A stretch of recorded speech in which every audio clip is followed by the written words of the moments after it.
안녕하세요. 오늘이 53번째 시간입니다. 오늘 제가 강의할 내용은 경제평화론의 개념 논리 구성입니다. 경제평화론이라는 것은요, 남북한이 경제협력을 통해서 평화를 만들자는 이론인데, 이것은 자칫 여러 가지 갈등으로 비난 소지가 많을 수도 있다. 왜냐하면 경제협력은 상대방에 대해서 의존 정도가 낮은 국가는 이득이고 의존 정도가 높은 국가는 손해입니다. 그래서 불균형의 상태다. 그래서 세부 내용을 보면은 결국은 이 남북 협력 사업은 수익성 면에서는 상당히 좀 열악하다. 그래서 수익성보다는 비경제인 평화적 어떤 이런 면에 의존할 수밖에 없다. 그러나 자칫 일부에서는 남북 경제 교역이 북한의 군사비 또 대량 살상 무기, 통치자금 이런 데서 활용되는 것이 아니냐. 그래서 퍼주기식이다 이렇게 비판하는 것도 우리가 무시할 수가 없다.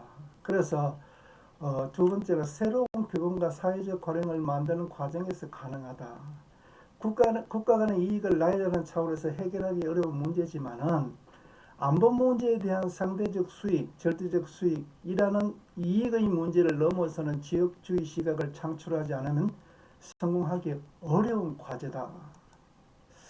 그래서 경제평화론의 개념은요, 경제평화론은 남북교역의 효과에 대한 가장 중심적인 가설인데 여기에 여러 가지 요소가 저는 개입되어 있다고 본다.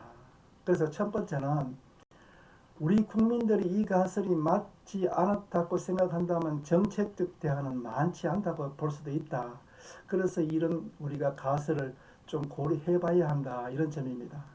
두 번째는 우리가 남북 간의 어떤 이런 차이에서 이것이 경제평화론에 영향을 미치는 중심적인 가설로 볼 수 있는데도 그동안에 많이 다루어지지 않았다.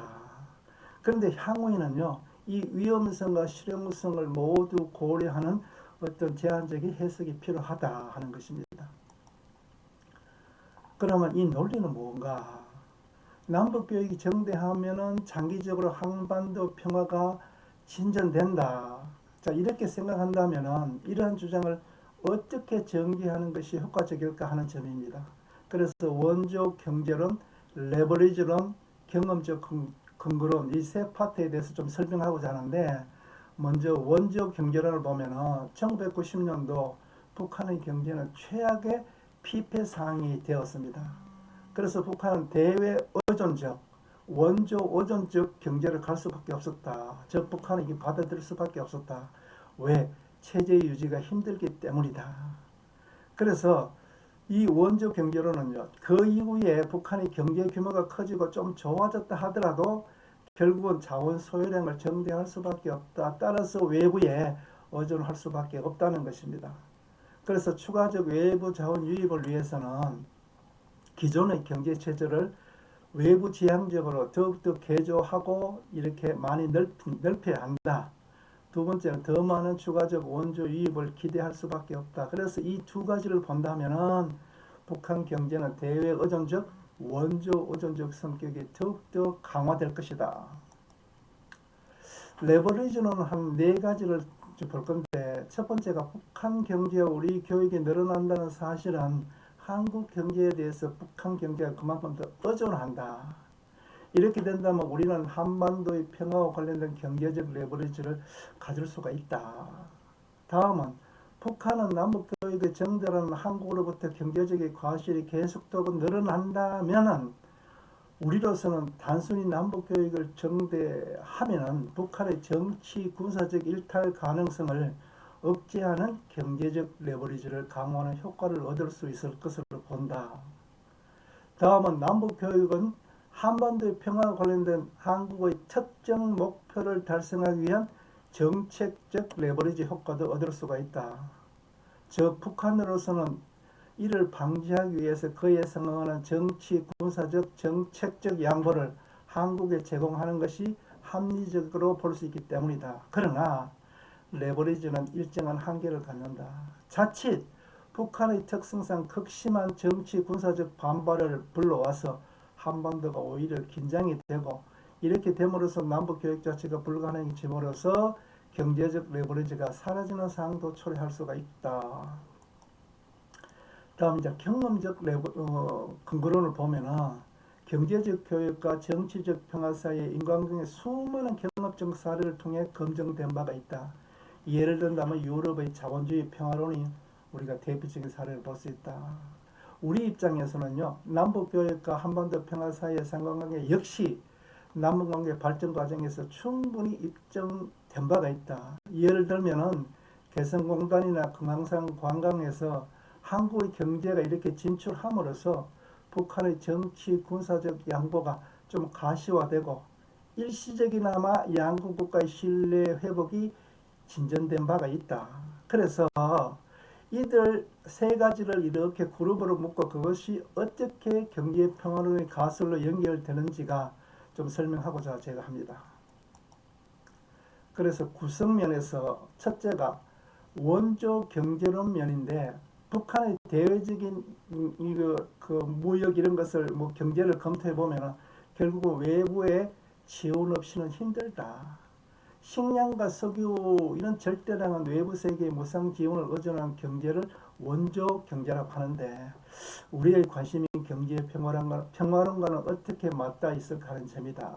그래서 한 세 가지를 설명을 해보면은 남북 교육이 확대가 된다면은 한반도 평화가 정진된다. 이런 방식이라면은 한국 경제의 선택 여하에 따라서는 얼마든지 현실화가 될 수 있다.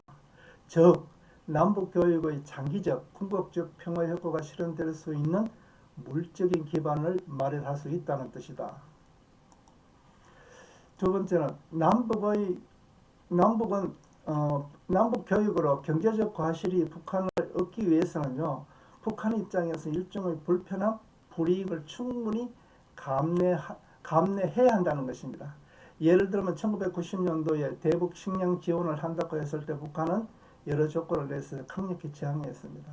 그러나 그 이후에 군사적으로 중요한 일부 지역을 제외하고는 결국 문을 연 이런 사례를 우리가 통해서 이것을 우리가 생각해 볼 수가 있다. 두 번째는 이제 레버리지론인데 남북 교육은 남북한 관계 전반을 조정하고 관리하는 레버리지 역할을 수행한다는 점인데 즉 남북 교육 확대 자체가 북한을 하여금 남북관계 전반을 악화시키지 않게 스스로를 제어하는 효과를 갖는다는 점이다. 그래서 두 가지 의미가 있는데요. 자, 북한의 양보를 끌어내려 하지 않고 북한의 양보를 얻어내지 못한다고 해서 이 경업을 통한 레버리지가 자체가 없어지는 것은 아니다. 왜냐하면 남북 경협이라는 레버리지를 구체화하는 때에는 그에 따른 한계가 동시에 드러나기 때문이다. 그 다음은 보면은 자 레버리지론은 경제 평화론에서 주장하는 남북 교육 확대가 한반도 평화를 정진이라는 의미가 무엇인지를 명확히 하고 있다.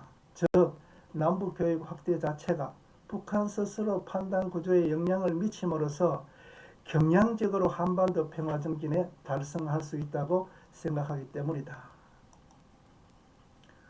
세 번째는요. 남북교육 확대로 이에 성공하는 북한의 경제 외적 양보 획득이라는 상당히 가시적이고 설득력이 좀 높은 반면에 남북교육 확대 자체가 경량적으로 평화를 정진한다는 것은 가시적이 않아서 좀 이해하기 힘들다는 점도 있다. 세 번째는 이제 경험적 근거론을 보면 이미 그 세계 여러 나라에서 여러 사례에서 경험적 타당성이 확인된 바가 있다. 또 우리도 그간의 남북한은 이를 뒷받침할 수 있는 다양한 경험적 증거들을 우리가 축적했다. 이유는 경제평화론의 논리적 구조를 원조 경제론, 레버리지론, 경험적 근거론 세 가지 부분의 주장, 가설의 복합 구성물을 통해서 우리가 연구하고 있다는 것입니다. 반면에 경제평화론의 경험적 근거들을 너무 강조하는 경우 오히려 경제평화론의 존립 자체를 위협하는 수단으로 역작용할 수가 있다는 것입니다. 따라서 오른쪽에 그림이 있다시피 이 세 가지가 삼위일체가 필요하다. 오늘 강의는 여기서 마치고 다음 시간에는 평화경제론의 개념, 논리 구성에 대해 설명하겠습니다.